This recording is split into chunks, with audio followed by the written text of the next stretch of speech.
Hi, everyone. Welcome to another episode on the Let's Talk Wellness with Shal podcast. My name is Shalini Tyagaraja. I'm a corporate tech leader and a wellness coach. The vision of this podcast is to share holistic wellness through my experiences and journeys, and also talk to global practitioners around the world to inspire you with more stories and learnings.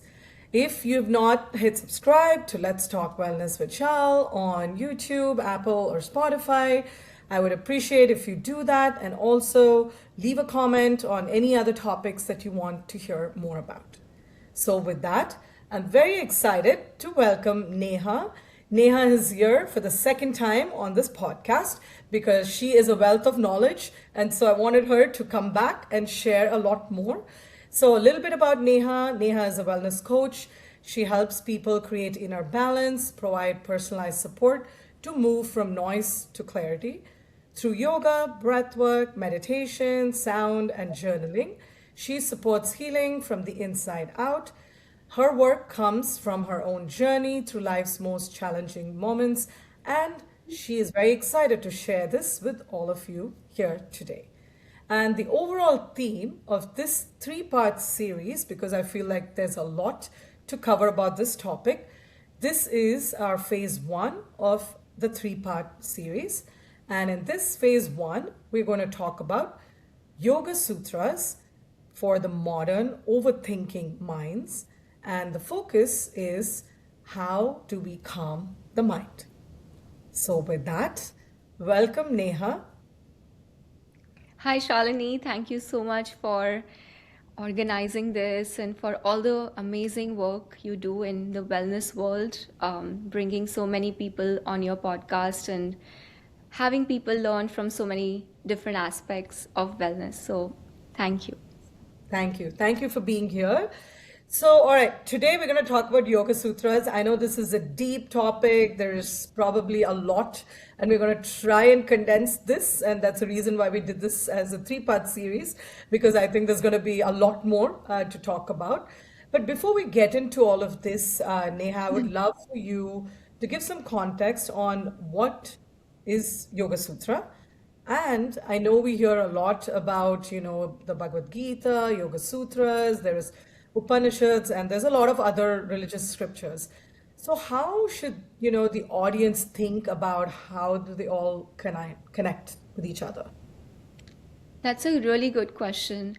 So, firstly, Yoga Sutras they are from ancient India. They are from the time when of Patanjali, and I learned about the story of Patanjali when I was in Rishikesh learning philosophy from my teacher, and it was a beautiful story he shared, and it will be very quick. So they say that Patanjali is Vishnu's serpent. He took form here in this world. He came into like the hands of an old lady when she was grabbing some water from the ocean, and it was a tiny little snake in her hand, and that grew into the form of Patanjali. And this lady was praying Vishnu that she wants a child, but she was really old to conceive because she had so much knowledge that she wanted to pass on to somebody. And that Patanjali was born, and he shared about the Yoga Sutras to the world. Um, the Upanishads, Bhagavad Gita, and Yoga Sutras, they do have some things that overlap, but they are very different from each other. Bhagavad Gita talks about devotion, talks about self righteousness, about right knowledge. Upanishads talk about Atman, like going within, understanding the self.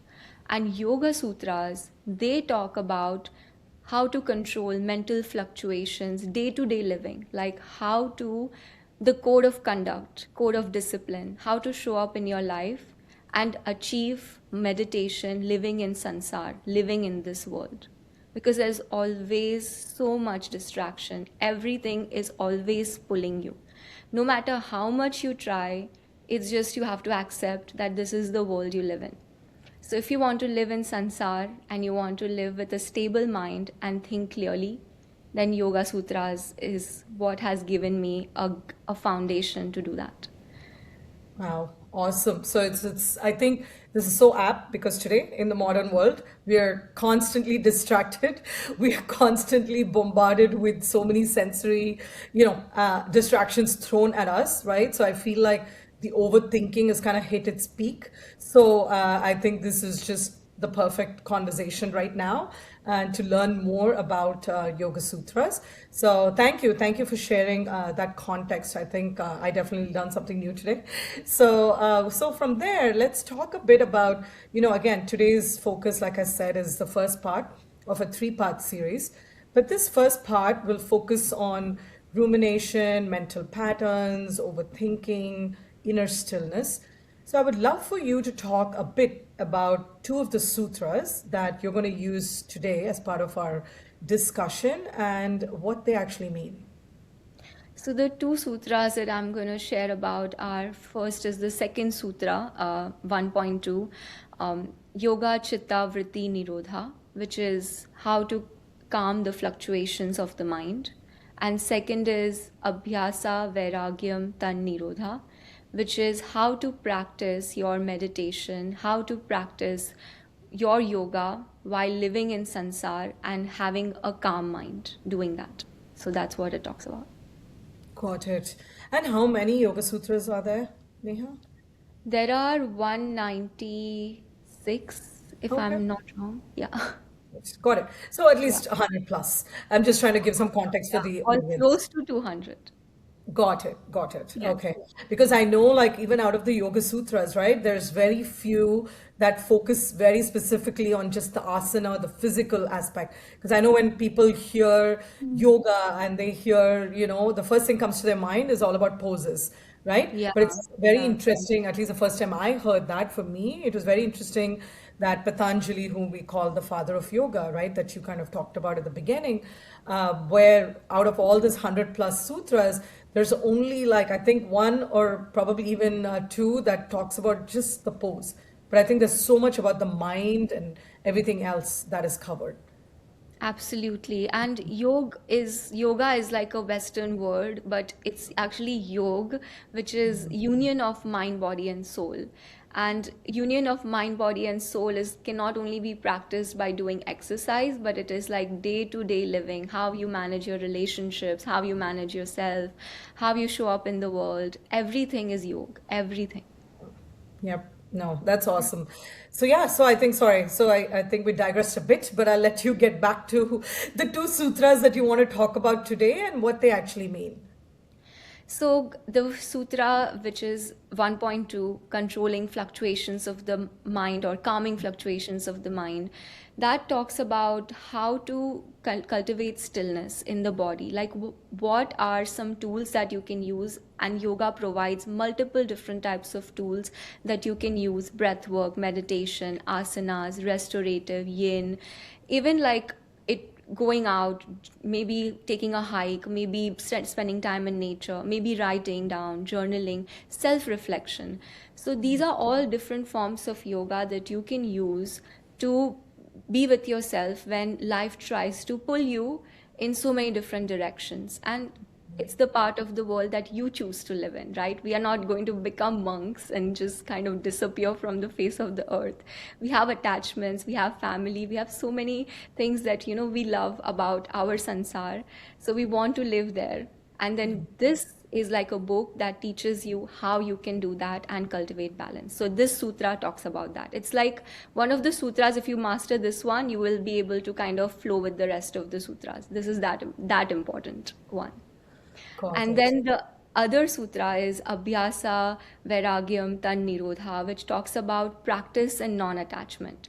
So, Abhyasa is practice, that is a Sanskrit word for it, Abhyasa, and then Vairagya is a Sanskrit word for distractions.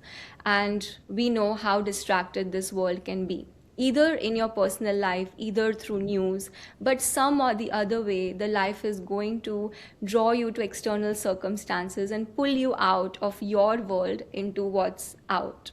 And if you don't know how to differentiate, how to manage, how to know when you are being pulled, how to know when you are within, when you are aware, like that is what this knowledge is about. And you will not get this in any university education. I have master's degree, but I don't think I've learned it ever. And then when I learned yoga, I'm like, okay, this is, if I had learned this as a child, I think I would have a better, more aware life. But whatever, like everything happens at Better its late own than time. never, right? So at least you're here, and I feel like Exactly. it's a Exactly. blessing just to even encounter this and learn so much, right, in this lifetime. So, Yes. yep, no, Yes. that's awesome, Life and I is think. a journey.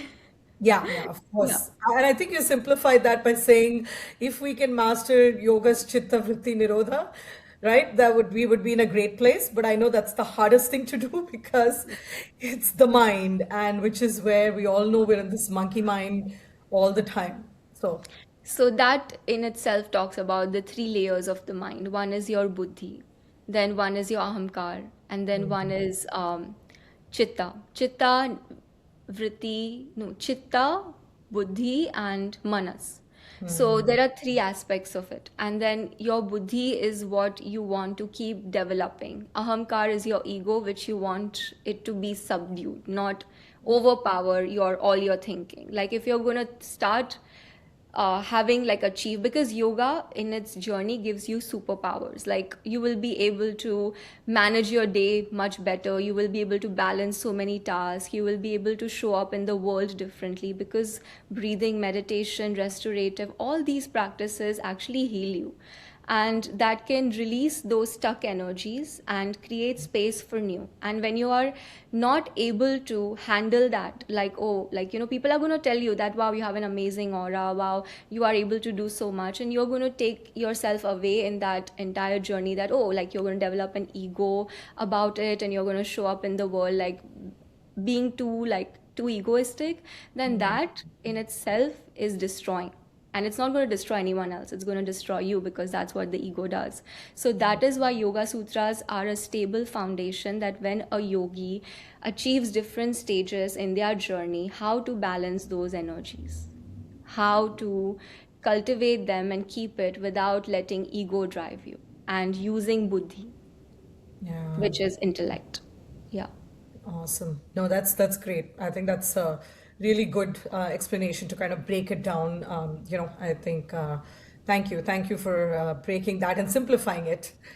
So with that, I'll go to the next question. So how do thought patterns, also called vrittis in Sanskrit, turn into overthinking and mental exhaustion?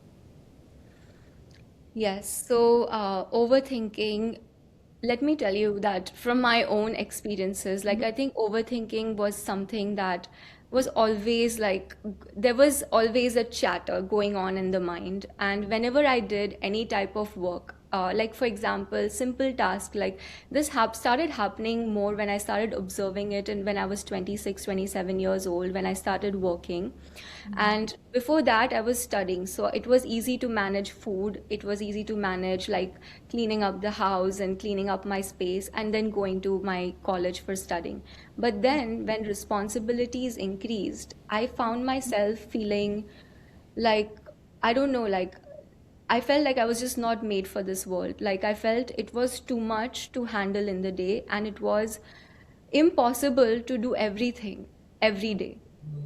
And overthinking was always that chatter in my brain, like, okay, I need to do this, I need to do this. So I was never able to be present. Like if I was working at Amazon that time, and Amazon itself can bombard you with so many things. Like I started as an area manager in a warehouse. They had given me 150 warehouse employees to manage, just as a literally a new person. They threw me into responsibilities. No, not even a thought. And I felt like I was like, I had to figure it out, or I would, they would like fire me or something. I had so many fears. So in dedicating time to learning all the systems at Amazon, learning the operational way, the learning all the terminologies, because they have terminologies and like slang for everything. And when people are communicating at work, I could barely make sense of what they're saying. And overthinking that constantly kept going on, that I'm not made for this, like I'm not good enough, that self-doubt. And then coming back home and like figuring out what to eat, because eating healthy was always on my mind. Like I was never that person that could eat outside every day. I liked ghar ka khana, but I was like, now how do I manage this? and then learning to meal prep, like, but again, like, then eating that food in the refrigerator. What about eating like clean food every day? What about cooking every day? Like, I had to really get out of so many things in my mind that you need to have systems for everything. Like, if you have to meal prep, otherwise you're not going to eat, or you're going to eat outside. And like clearing all that junk to create better life for yourself. And overthinking, that is one of the things that I had to overcome during this journey. And this is the time that I started yoga practice. So I'd got my yoga teacher training, which was a very wise decision. As a 26-year-old, I thank myself that I went to a yoga teacher training before starting Amazon. That's awesome. See, that helped actually. That helped, Perfect because time. otherwise I don't know where would I've been in this world. Yep. Yep. So it was a rigorous schedule. So I had to be at work at 6:30 a.m. and my day ended at 7 p.m. So it was more than 13, 14 hours. Sometimes I would come home at 8 p.m.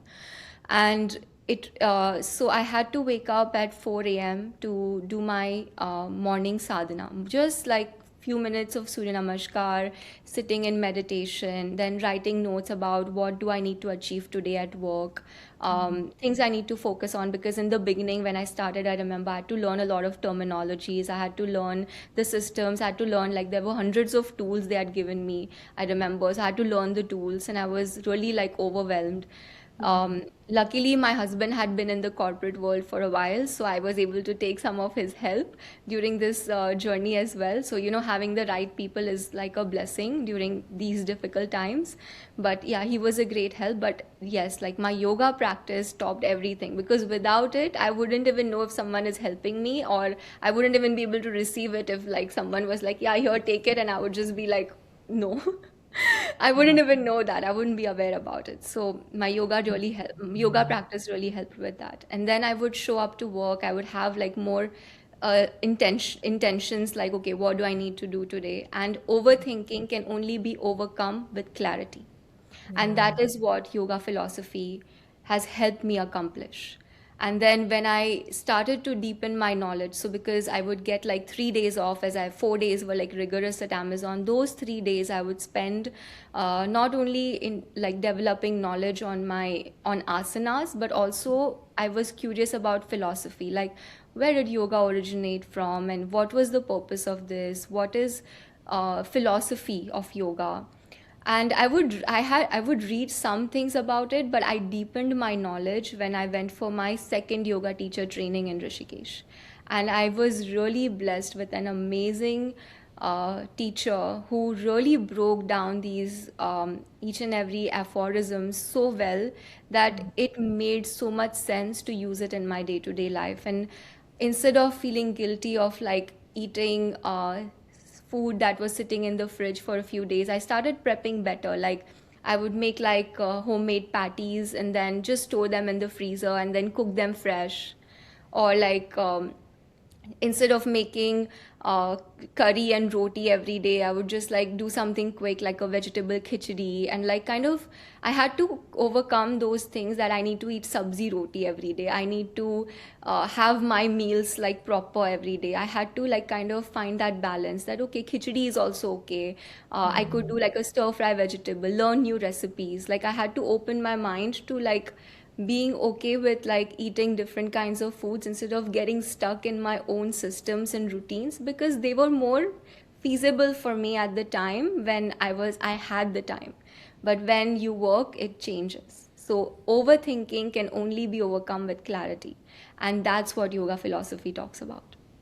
Wow. No, that's awesome. And I think everyone faces this at some point or phase in life. I mean, I think of course I can also relate my journey because with raising two kids and managing work, home, all of it. So Are I you coming? definitely I'm like, how did you do it? so I can relate to a lot of things as you're talking. I was like, oh wow, yes, I had those days, I had those moments. So I think Yes. it's the same thing, right? So for me, I think Yeah. again, yoga came at that point when I actually really wanted it to help me gain some, clarity, but at least balance emotions better. And I love this, which I read recently, which is yoga is not about how deep you can go in a backbend, but yoga is about how you react when life bends you backwards. So I just love that because I was just reading that and I was just sitting there thinking for a minute, oh wow, that I can totally relate to what that means. So anyway, so based on your example, yeah, I mean, I I can. love that example. You know, I've been always very bad with back bends. I actually just recently achieved a wheel pose and I was so happy about it because Oh, I had a very stiff back and I was never able to bend backwards. yeah. And that's why I had to struggle so much to learn how to bend backwards. Yes, And I I feel know. like when you open that level of your mind, you can even achieve a posture. Yes, yes, And I absolutely. really feel that, like, I was so happy that finally I did reach to that point where I can do, like, not even a full, but like a half wheel posture. Oh, yeah. I think progress is just, again, your own Yeah. personal journey, right? From yesterday, where are you today? I think Yeah. that's what progress is, right? But Absolutely. awesome. No, thank you. And then, so with that, I guess my next question is, in what ways do we unintentionally reinforce our own mental loops? I love this question. Um, we do that all the time. Like I do that all the time. I feel so let me tell you another like example. Um, I had this person in my life. I remember when I was in 20 when I was in my early 20s. And this person, anytime they would be around me, like I would get very bothered. Like, you know, some people just like their energy, like you just feel like something is not right. Like you just don't want to be around them. But I used to live with this person for a while, like roommate. And then we used to be friends, but then we had departed completely because things happened. But Yeah. anyways, like whenever this person was around, like I felt very bothered, and that was like the mental loop that was going on in my mind every time they were around. I was not able to think clearly. I felt like some energy was blocked, but I had no yoga knowledge that time. I was barely like 20 years old and I was still learning myself, figuring things out. But when I started to reflect about it, so most people, or whenever we have a difficult situation, the first thing we do is we vent. Then we will try to run away from it, we will try to ignore it, we'll do all the things possible to just not face it. Yoga philosophy teaches to face it. And yoga chitta vritti nirodha, even abhyasa vairagyam, attachment non-attachment, that teaches you to not be bothered. And what is bothering you, figure that out. So when I didn't have yoga philosophy that time, but I remember even at that time I tried to understand and ask questions that why is this person bothering me so much. And I want to face it. I don't want to run away from it, because like if I do, like I know that this situation can come up again in life, because you have to learn your lesson, otherwise it will keep repeating. Yeah. So when this was not even that time I was still tackling it and the handling it the best way I could, whatever. But when I did a true introspection of it, that the thing that came to me during that time was this person was a reflection of somebody that I used to be and somebody that I'm not anymore. And it was like, you know, getting attention from people, always being seen, that need of being seen, that need of being validated, that need of people pleasing. And that was all of the qualities this person hoarded in abundance. And whenever we stepped out or did something together, I felt like overshadowed. And that time I was learning to not be a people pleaser, because I was reading books. I was watching a lot of Oprah Winfrey that time. Um, and then I looked up to like Priyanka Chopra that time. I loved watching her interviews.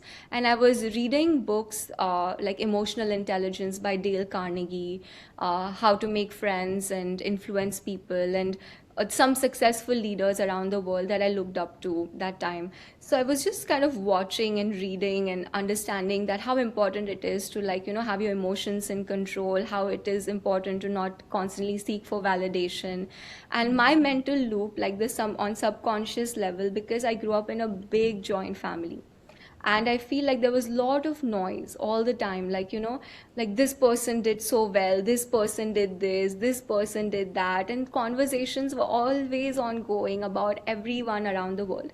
And always, like, I was a very, like, sincere kid, like everyone's favorite, because I would listen to whatever, like, everyone said, I would follow and do it. I never, like, argued. I was never like a rebel, or, I was very, very like very good sincere kid. So being that has its own pain and suffering, because then you don't learn to speak up for yourself. You keep taking shit from others, and it literally came to bite me in the ass later in the life.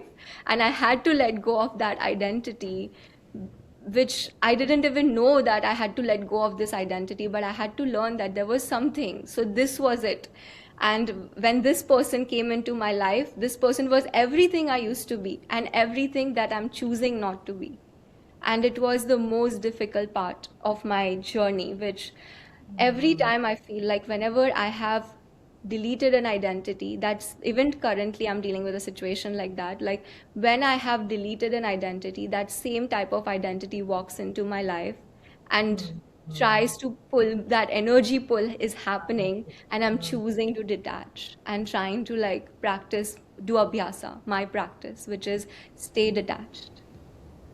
Wow, that's powerful. I'm sure we can talk for 30 minutes on just that, on just that topic, because I feel like, again, when you talk about vairagya or detachment, I know it's a very hard concept to simplify, right? Because detachment is not just dropping everything and just walking away, but detachment is still being there, but not being disturbed by the people or the outcomes or what's happening around you, right? Which is kind of how Gita talks about it too, which is you just do your duty, but you're not attached to the outcome. So I think I'm Exactly. sure we can go into a whole episode just on vairagya or detachment, but Yes. uh, but yeah, thank you though. I mean that was a good explanation, because I feel like it's also about how you don't get into those mental loops Hmm. where you fall into that negative pattern, right? So I think even recognizing or even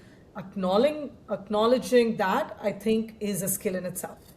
So But that's awesome. telling you, yoga philosophy is the book. Like the Yoga Sutras is a life guide, and it will give you some point, like it will explain you how to deal with the situation that you are facing if you're able to really, like, make that connection.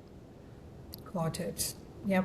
No, this is, yeah, it's fascinating. So I guess so from there, I know we are like quite close, but I'm gonna have one more question before I ask you for a final question to leave with the listeners. So can you share a real life example where letting go shifted your inner state? So when I chose, like, from based on my last example, when I chose to not seek validation outside, when I chose to take back that energy that I kept seeking in outside world, from family, from friends, from teachers, from work people, from everywhere, like, I was giving too much energy out, that okay, you give me validation, then I will validate myself. But why can't I just validate myself and then live happily ever after? Like, why couldn't I just keep Yeah. it simple? But we have learned it as kids. Like, I saw my mom seeking validation from her mom.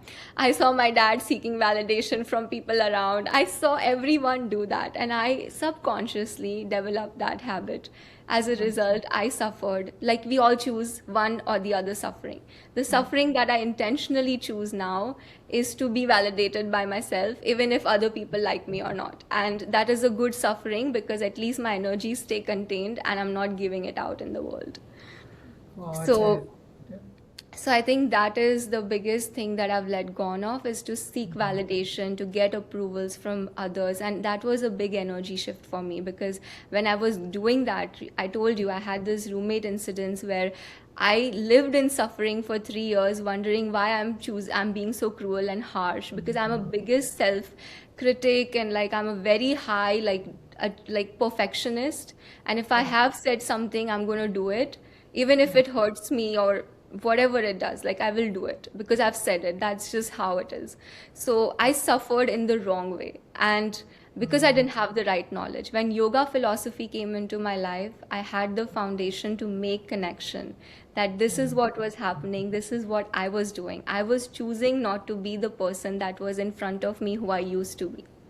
And that Wow. was the hardest thing that I had to overcome. But I'm so proud that I did it, and I stuck with what I felt was right at that time, and then the right knowledge came and made it even righter. That I'm able to stand on a ground that I created, and not like being pulled around by crowd that you need to do this, you need to do this, and like it's okay to seek validation outside. I didn't listen to that noise. I listened to the intuition. Got So it. that was the hardest thing to let go of, but I'm so glad I did. Nice. Wow.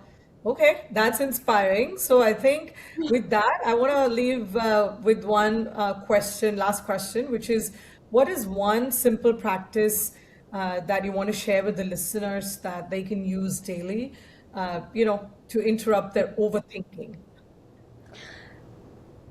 Best way to start is in the morning, like when you wake up, when your mind is really quiet. Don't interact with anyone. Like have Maun for the first 30 minutes. Practice Maun. Maun means silence. Maun in is a Sanskrit word for it. Practice silence. In silence, just sit down, take a book, and kind of write about how you envision your day, and one intention that you have for your day. An intention could be set like this: today I want to cultivate a sense of inner stillness.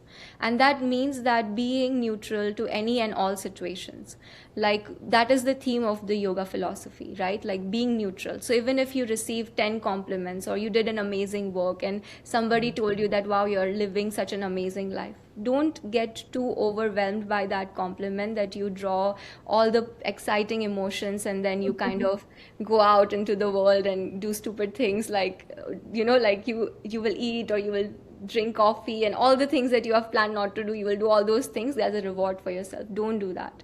Be neutral to it. And then if your goal is today to stay balanced, and then somebody interrupted your day with chaos, like came and yelled at you, or like you triggered you and you got angry, like stay neutral. Try to balance those energies, because if you give your energy so freely in the world, then they are going to come back to you in some or the other form. So instead, keep them with yourself and choose where you give your energy. So set an intention, and that is the best way to start your day. Like you can totally have the control of your day. Got it. Oh, yeah, absolutely. I think I totally agree with that. Having a morning practice and how you start your day, I feel kind of determines the rest of your day. So Absolutely. awesome. Yeah, no, perfect. Well, thank you, Neha. And before we end, I would love for you to share where listeners can reach out to you or follow you and anything else you want to share with the audience. Thank you, Shalini. So, I am a wellness coach and a yoga instructor, and I offer wellness coaching in many different forms. So, you can visit my website, soulumos.com, and I also offer journaling sessions. I teach people how to set intentions, because that can be a very hard thing to do. And I take private classes for that as well. I have a lot of privates that are going on right now in terms of journaling, and I this is the work that I'm currently like really passionate about. So take it when the energy is right. And then Instagram, you can follow me, Solumos. Again, I share about yoga philosophy. I share about like daily little flows that you can do, and other wellness stuff that you can stay in tune with. And on YouTube, I'm sharing meditations. So you can also join me on YouTube. It's called Solumos Yoga. I'm planning to do a sound healing session coming up May 22nd. So if you would like to learn more about that, either reach out to me through my website, or you could also reach out to me through Instagram. And yeah, Perfect. that's all. Thank you. Awesome. Wow. You are being busy and you're sharing a wealth of knowledge with everyone. So thank you so much, Neha. And I'm super excited to continue. I know, like I mentioned, this is part one of a three-part series. And I feel like we can talk so much about Yoga Sutras. And as you already mentioned, there's 100 plus.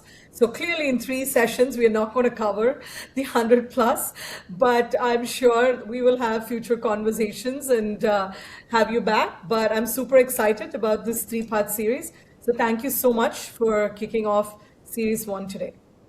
Thank you, Shalini. Thank you.